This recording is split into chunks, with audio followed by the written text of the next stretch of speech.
What is up, boys? Welcome back to another video. It has been a minute since I filmed last, but when have I ever been consistent?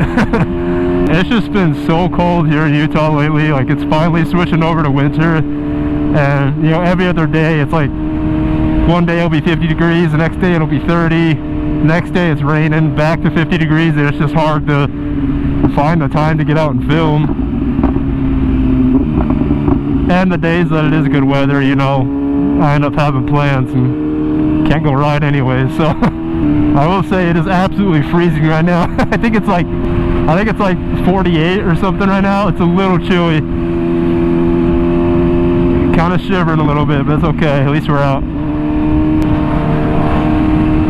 But yeah, I literally haven't even touched the bikes, and I think like it's coming close to a month, dude. I haven't even touched them. I just threw them on a battery tender, you know, put them on the stands, put the battery tender on, and they just been sitting, and it's like super sad to watch because it's just about to hit winter and we're gonna be completely done riding.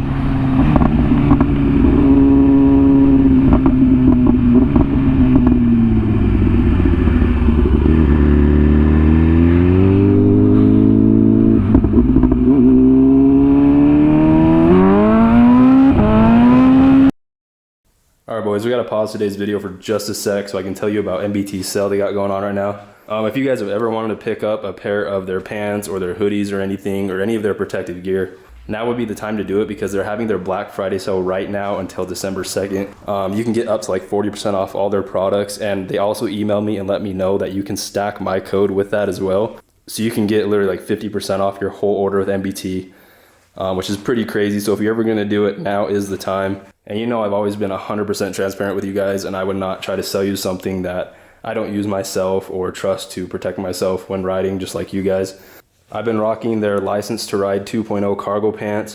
I absolutely love these pants. They have like a stretchy material. They're honestly more comfortable than normal jeans when riding, and they look just as good and protect you as well. So honestly, there's no reason not to wear them. Everything here, their License to Ride 2.0s and their Bodyguard 2.0 hoodie are all AA rated and certified. Hoodie is nice and heavy, and you can tell it really protects you, but it's also not super like hot in the summer days. Like, it breathes really well. Yeah, like I said, I'm not just paid to say this. I really do wear their gear all the time, and this is the only like protective gear I wear. But like I said, they're having their sale until December 2nd, and you can also stack that with my code right here. Literally up to like 50% off your whole order, which is pretty nice. So yeah, if you're gonna do it, now's the time. But yeah, back to your scheduled programming.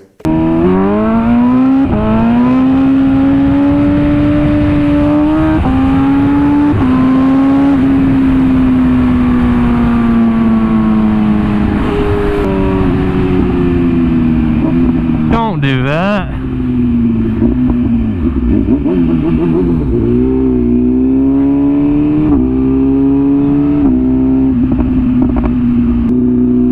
If you guys haven't yet, go follow me on Instagram. Like, I'm so much more consistent on there just because it's so much easier to be consistent on Instagram, because you know, we can go out, I can take like 30 photos and have content for the next month, whereas like YouTube, I gotta get an idea, I gotta go out and film it, find the time to come home and edit it, the thumbnail and stuff, and it's just a lot more goes into it. So I'm a lot more consistent on Instagram.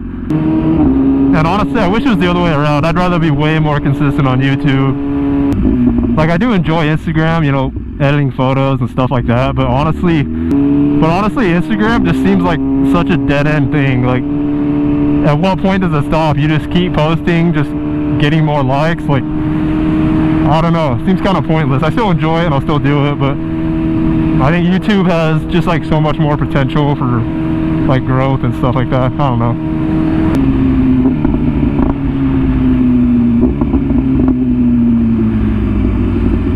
But since the last video, I think I have done a lot to the BMW that has been like all off camera. So let's get pulled over up here. I'll show you guys kind of what's been done to it. As you can see, we got like some carbon going on up here and stuff. We've made some changes, but nothing too crazy.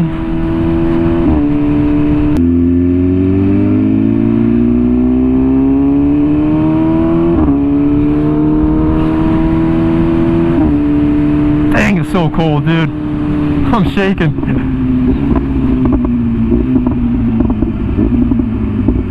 Let's pull up into here.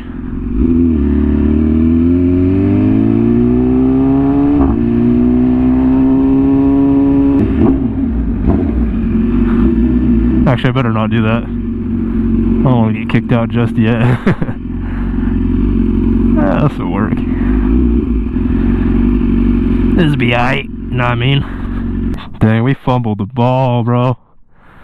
I was gonna bring the camera, and I forgot. Yes, sir. Dude, it feels so good to be out. I've just been working so much lately, like new job. Just been putting in time there, and I don't know, I miss coming out. But dude, here we are. Boys, here she is. You guys have not seen this bike in quite a minute. Like the last video we had with this bike was actually at the track day when it threw a code. The bike's fine now. It's reflashed. We'll talk about that in a minute, but I'll probably do another video on what happened because the bike was totally fine. It was just kind of a freak thing. But as you can see, the bike's running 100% fine. Dang, my lazy ass at least could have cleaned this thing before coming out. What am I doing, bro? Well, as you guys can see, she looks a lot different than before. Let's just jump right into it. So this bike did have the carbon front hugger from factory. So that is the M Performance factory carbon front fender. And as you guys can see, we completely changed over to carbon fairings. So we no longer have like the M package colors, the red and blue and everything, which I wanted the M package for certain reasons, like the rear sets and just some other stuff. But I really didn't like the colors, and I knew eventually I was going to change them out. We ended up going with full carbon fairings. Now, I don't like to bash any kind of company or product on the channel or Instagram or anything unless there's a valid reason to do so, and I'll just say these fairings are from Acoso Carbon, and I know a lot of people have very good experiences with this company. I will say my experience was absolutely terrible, and so was one of my other buddies who ordered these same fairings but actually canceled his order just because of how bad the experience was with them. So I heard good things about Acoso, so that's why I wanted to get these from them, and at the time they were the only company offering like a full carbon fairing like this, and I think they still are, honestly. Now the product itself is great, we'll talk about that in a sec, but the customer service was absolutely terrible. Like I said, it would ship in 2 days, they were in stock, and then 3 weeks go by, I can't get a hold of them, my buddy can't get a hold of them for his order. DMing them on Instagram, they take like 5 days to respond at a time. They still haven't responded to my original email that I sent them. But yeah, it said they were in stock, which I get, that's probably just a mistake. Maybe they weren't actually in stock, it happens, but didn't get a response till like a month in. And then I think like a few weeks later is when they finally shipped. So just terrible customer service, and their answers, when I had any questions for them, they were just such short replies like, oh, we're working on it or whatever. I would have, liked to work out a deal with them maybe in the future, work something out together, but I don't like being treated like that, even as just a customer. So, but either way, the fairings are on now. The fitment was honestly about as good as you can get for, aftermarket carbon parts. There's always going to be a little bit of dremeling, maybe a little bit of drilling just to get them to fit just right. So they're not 1000% perfect. I did have to dremel some stuff. The fitment's a little weird up here. Like if you're looking down, you can kind of see through there. Yeah, they were just a major pain to install, but that's kind of with any carbon, honestly. But once they're on, they look absolutely amazing. The quality of the product is amazing. So if you do want these, I wouldn't say don't get them. Just don't plan for the best customer service possible, because I don't know if you're going to get that. Anyways, moving back. Still have the WRS windscreen on there. Still got the Wamatech mirror block offs. Up under here we have the Daichi, whatever, Daichi 83 radiator and oil cooler guard. Those were kind of a pain to install, but I mean, I wanted to protect the stuff up there, so those are on. So we do have a few different types of carbon going on here. At first my OCD was going crazy. I was like, I want all the carbon to match, like be from the same company and everything. But up here we got the Ilmberger airbox cover. I actually really love this piece. I just love the contrast, like with the white and the carbon. I think it looks so good. And in the back we do have the Ilmberger rear hugger as well. I think this is the race version because it has the shorter chain guard on there. This also was kind of a pain to get to fit as well. Everything was just so, like, the tolerances were like just barely enough to get all the bolts to fit in and everything. But I mean, it's on there now and it's super solid. It fits perfect now. It's just kind of hard to get it to that point. And as you guys already know, we did have the Akrapovic titanium headers on there, and we were running the stock Akrakan on there, but ended up throwing this Aero shorty on.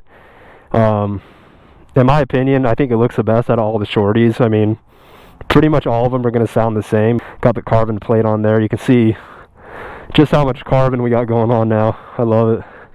But yeah, as far as performance, like, we got the Acra headers, like we said, still stock filter and all that, no stacks or anything. But other than that, we just have the BT Moto Stage 1 flash, and that's it for performance. I mean, I myself don't really have any reason to go stacks or stage 2 or anything because I'm not really pushing this bike 100% all the time. I have no reason to own a bike with any more power than this thing has, so I'm happy with it. But I think the only thing left on the bike that I actually like need to change is this freaking M seat, dude. It is so tall and so freaking wide. I'm like tippy toe at every stoplight, and I'm like 5'11", so I'm not a short dude. I'm not super tall either, but this thing makes me feel like a freaking toddler when I'm sitting at stoplights, like just trying to balance on my toes. And it's just, I hate this seat honestly so bad. Dude, we even got freaking spider webs. That's how long this thing's been sitting. But I'll even like at the track and stuff, you can tell just how high you're sitting up on this thing. Like you're up over the tank, and I really don't like it. So I'm gonna try to get the previous gen M seat, which has the colored logo on it, and that one sits normal, just like the normal seats. Other than that, dude, I think we chilling with how she is right now. Honestly, there's not a lot I want to change. Bro, you got me out here like sniffling and stuff. It's getting cold. Shorty sounds so good, bro.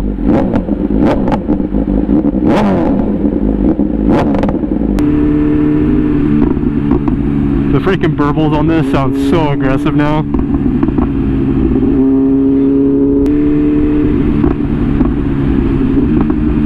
Like straight gunshots, dude. It's so bad. Oh my god, is that a S1K? Are you an influencer? Woo!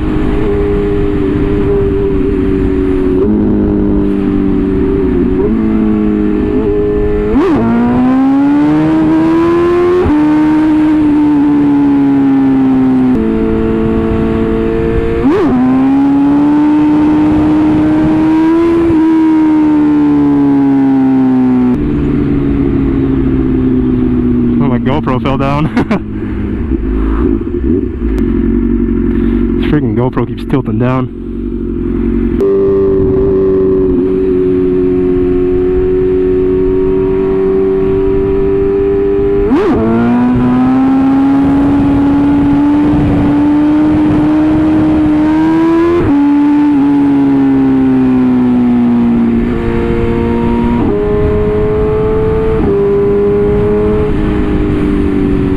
I love this bike. I love this bike so much, dude. Like truly, this is the most overrated bike on the internet in terms of like social media and stuff. Like, once you have the S1K, you got the Pista, you got your white Davies boots, whatever, then you're just automatically an influencer, you know? I think the S1K truly does like deserve all the hype it gets, because it really is, because like it truly is just an amazing bike. Like, you guys know I'm an R1 guy still. I love the R1 and I regret selling my last one like always, but I mean, it's hard to argue that the S1K is the nicest riding bike on the market right now in terms of like leader bikes. Like, this is the smoothest most comfortable and like easiest to ride bike out of all the leader bikes I've ridden. Like the quick shifter is just butter smooth. It's just so easy to ride. The clutch, everything about the bike, just the amount of settings you have to mess with to make this bike ride exactly how you want. Like, I think this bike really deserves the hype it gets. With all that being said though, my god, that is a wang. Jeez. Can you imagine the amount of downforce that thing's putting right now through this Kia Optima track pack? What? But no, with all that being said too, I really miss the R1. I saw the kid that bought my 25. I saw he put it for sale, and I was getting some bad thoughts. I had to hurry and close Marketplace before I made a poor decision. But I think the R1 will always be my baby, dude. Like, I love the R1. But you know, you gotta try everything. You gotta taste the rainbow, you know. Oh, Optima, go! Go, Optima! That wing is putting in work, my dude. Now he's gonna go put on a story how he just put a bus length on an S1K. Shout out Amazon for the wing sponsorship. Bro's got a need for speed. I'll tell you what. What's up, brother? I know it's a brother. Dude, I'll always get out and ride when I can, but I am just a straight puss in the cold though. Like, I'm not enjoying my time right now on this bike. It's so cold. Dude, it's just a Kia day out here. What's going on? Kias are taking over.